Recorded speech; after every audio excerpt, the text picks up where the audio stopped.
नमस्कार दोस्तों, मेरा नाम है विमल सिंह। बालाजी स्टडी अड्डा में आप सभी का स्वागत है। बिहार शिक्षक भर्ती फेज 2 को लेकर के सप्लीमेंट्री रिजल्ट निकालने को लेकर के महाधरना का आयोजन जो है वो किया जा रहा है। उसी को लेकर के इस वीडियो में बात करेंगे। तो शिक्षक अभ्यर्थियों ने भाजपा, राजद और जेडीयू जो कार्यालय है उसको घेरा। यहाँ पर प्रथम जो है उसकी तर्ज पर दूसरे चरण का पूरक परिणाम भी जल्द जारी करने को लेकर के मांग की जा रही है।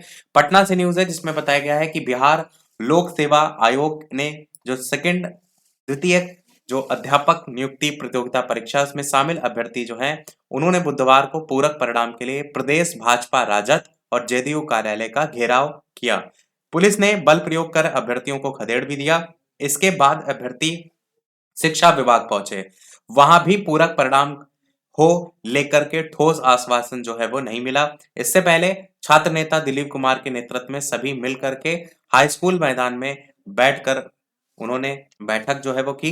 यहां से निकल करके जेडीयू और राजद कार्यालय अभ्यर्थी पहुंचे। पुलिस ने हल्का बल प्रयोग किया तो सभी भाजपा कार्यालय जो है वो पहुंच गए। वक्ताओं ने प्रथम की तर्ज पर दूसरे चरण का भी पूरक परिणाम जल्द जारी करने की मांग की है।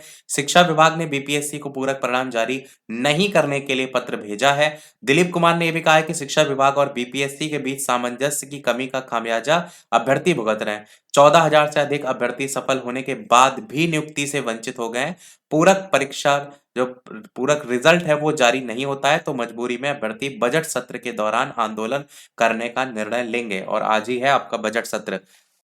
आगे इसमें ये बताया गया है कि साइड में आप देखेंगे तो दबाव बनाने वाले जो शिक्षक हैं अभ्यर्थी वो परीक्षा से वंचित होंगे। राज्य में दूसरे चरण की शिक्षक नियुक्ति में पूरक रिजल्ट प्रकाशित करने के लिए दबाव बनाने वाले अभ्यर्थियों को अगली परीक्षा से वंचित होना पड़ेगा। इसको लेकर के शिक्षा विभाग ने बुधवार को एक आदेश भी जारी कर दिया है। तो ये मतलब पहले से ही तैयार रहते हैं। इस चीज को भी यहाँ पर बताया गया है। इसमें कहा यह गया है कि ऐसे शिक्षक अभ्यर्थियों को चिन्हित करें ताकि बिहार लोक सेवा आयोग की अगली परीक्षा से वंचित जो चिन्हित अभ्यर्थी उनको वंचित करने की कार्रवाई की जा सके। शिक्षा विभाग के निर्देश के मुताबिक कोई भी अभ्यर्थी विभाग अथवा आयोग पर पूरक रिजल्ट जारी करने का दबाव बनाने का प्रयास नहीं करे।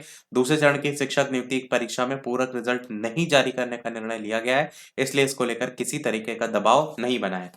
साथ ही साथ इसमें नीचे देखेंगे तो विरोध प्रदर्शन की आशंका उपद्रवी जो है उन पर रहेगी नजर। पटना से ही है इसमें जो पुलिस बल है उसको लेकर के बताया गया। और साथ ही साथ जगह जगह पर धारा 144 को भी लागू कर दिया गया, जिसमें पटना जंक्शन में भी धारा 144 जो है वो लागू कर दी गई है, जहां पर आप एक साथ इकट्ठा नहीं हो सकते। ये सारी चीजें भी यहाँ पर लागू हो गई हैं।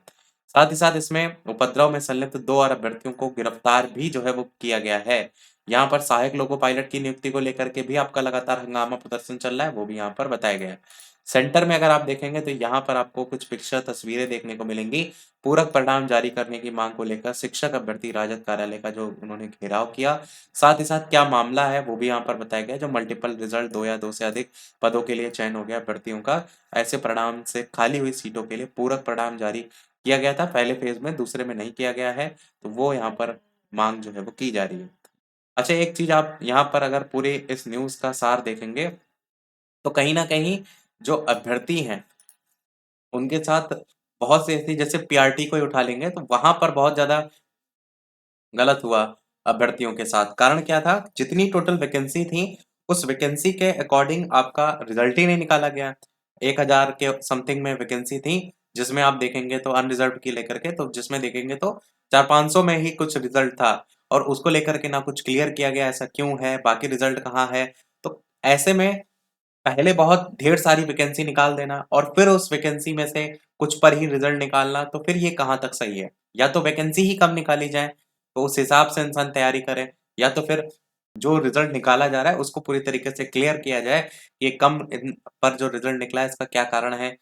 तो उससे जो भी कैंडिडेट परीक्षा दे रहा है उसको सारी चीजें जो है वो क्लियर रहे। तो ये था हमारे इस ओवरऑल अपडेट में। आपको क्या लगता है, क्या सप्लीमेंट्री रिजल्ट जो है वो निकाला जाना चाहिए, या फिर जो तीसरी फेज को लेकर के वैकेंसी को लेकर के बात हो रही है उसमें ही इन पदों को जोड़ करके फिर से आपका एक परीक्षा कराई जाए और फिर से आपका इसी प्रकार से कम रिजल्ट जो है वो जारी करने वाली जो घटना है वो देखने को मिले। अपना जो मत है कमेंट में अवश्य बताइएगा। यही था हमारे ओवरऑल अपडेट में। वीडियो लाइक शेयर सब्सक्राइब अवश्य कीजिएगा। मिलते हैं अगले अपडेट में, तब तक के लिए नमस्कार, जय हिंद।